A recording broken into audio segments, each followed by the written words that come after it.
So machst du diese super luftigen und rustikalen Dinkelkrustis ohne Kneten, ohne Formen, einfach abends anrühren und morgens nur abstechen und backen.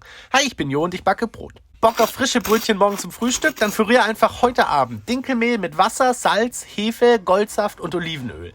Ich habe dann für mehr Aroma noch Altbrot dazugegeben und einen Teil des Mehls durch Vollkorn ersetzt, aber das ist optional.